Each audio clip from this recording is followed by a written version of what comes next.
In this video, we're going to look at how to use molarity in calculations. So we're going to figure out how to determine concentration and also how to use concentration to determine other things.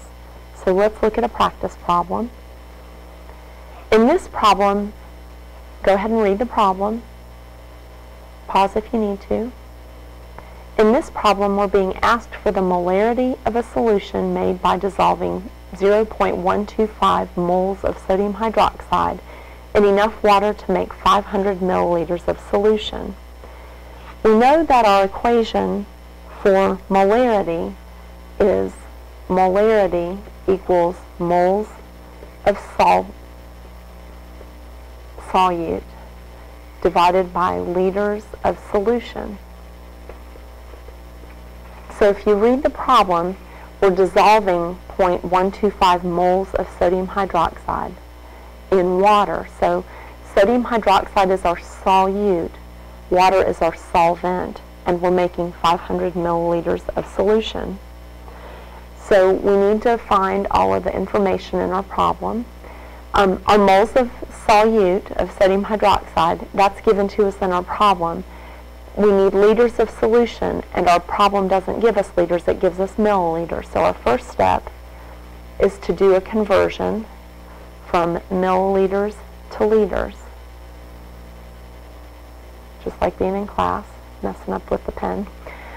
Remember that you can do a conversion like this in your head, but you need to be sure that you are really confident doing the conversion in your head. If you're not consistently correct doing these conversions, go ahead and use factor label. It will just take a minute and it will help you ensure that you get the problem correct. There's nothing more frustrating than getting a problem wrong because of making a conversion error. So we're going to put milliliters on the bottom, liters on the top. Our scientific notation is 1 times 10 to the negative third for milli, and it belongs on the top because it goes with liters, which is our base unit. So we end up with 0.5000 liters.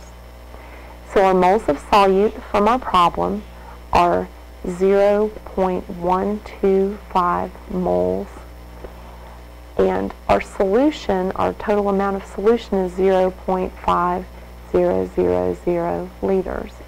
And if you do that on your calculator, you should come out with 0.250 moles per liter. Remember your sig figs, that's why you have 3 sig figs. There were 3 in your problem. That was the lowest number. Or you can also say 0.250 with a capital M. Remember that capital M is equal to moles per liter. Let's look at another problem.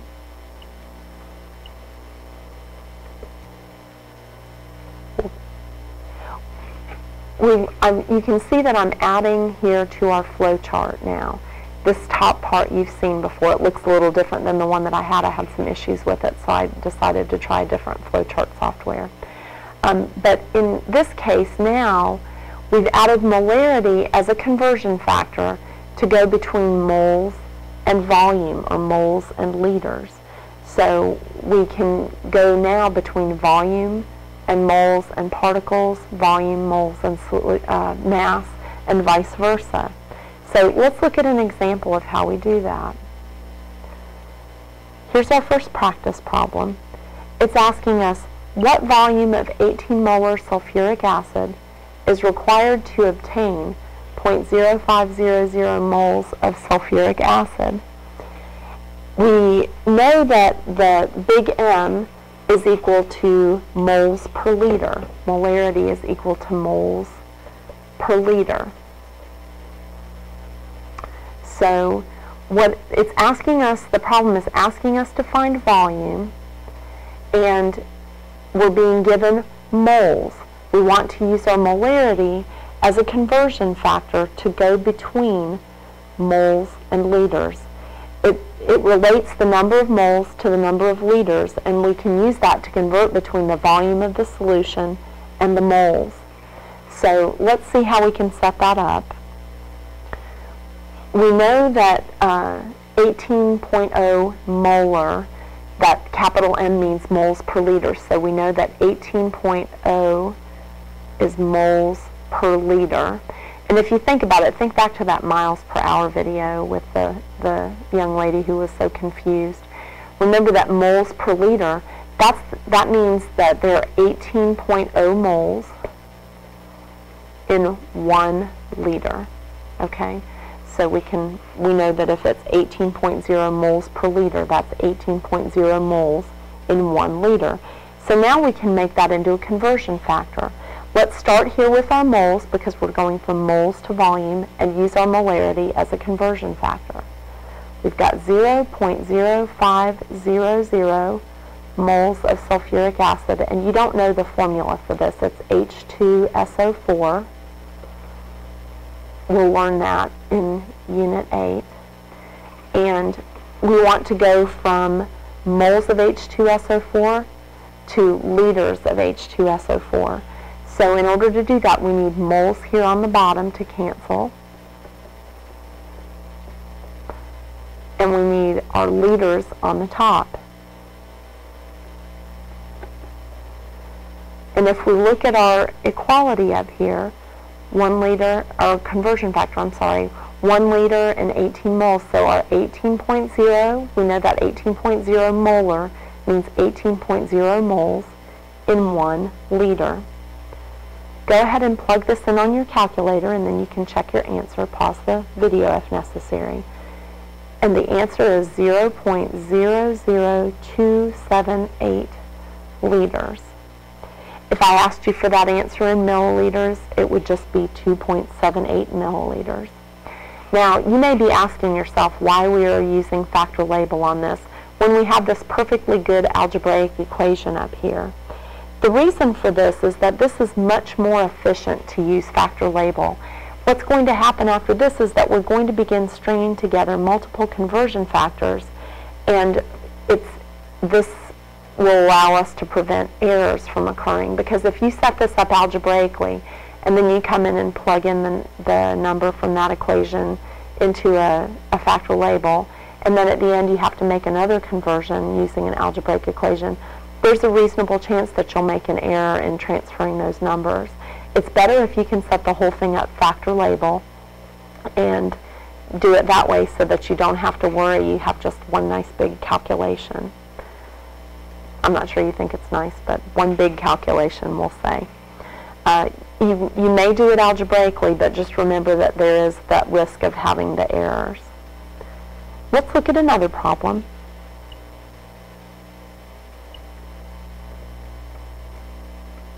Okay, go ahead and read the problem. In this problem, you're being asked to find the mass of glucose that is dissolved in 2.00 liters of a solution of glucose. Remember, the square brackets mean concentration, that has a concentration or a molarity of 0.050 moles per liter. So let's look at how we need to use this. We're being asked for mass, and we're being given volume and molarity. So let's look at our flow chart. We have mass here. We're being asked for mass here, and we're being given volume and molarity. So you can see that if we start with volume, we can use molarity to calculate our moles. And then once we have moles, we already know how to calculate the mass using the molar mass. So we're being given that volume using molarity to convert to moles, and then going from moles to mass with molar mass. It's very straightforward, and this is one of these problems where I said we would be stringing multiple factors together. So let's try this.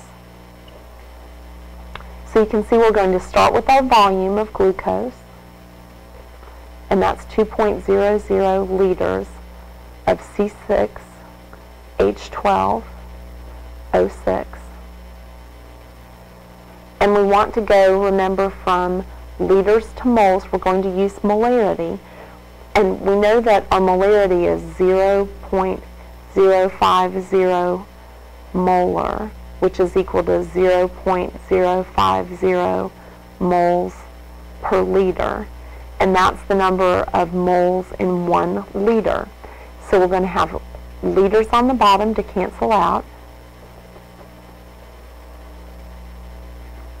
and then we're going to have moles of glucose, C6H12O6, on the top. So we have 0.050 moles, and that's the number of moles in 1 liter.